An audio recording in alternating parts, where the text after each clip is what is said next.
বাৰিষাৰে বানত অ বাবু পৰিছেনে মনত তোৰ বাবু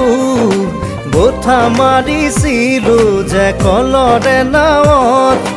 ধেমালি ধেমালিতে যাওঁ দূৰলৈ ভয়ে ভয়ে আহোঁ ঘৰলৈ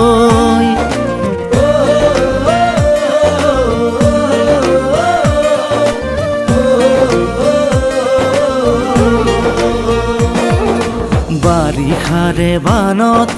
অ দাদা পৰিছেনে মনত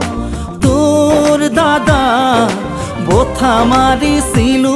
যে কলৰে নাৱত মিঠা মিঠা কথাবোৰ আছেনে মনত মন যায় উভতি গাঁৱলৈ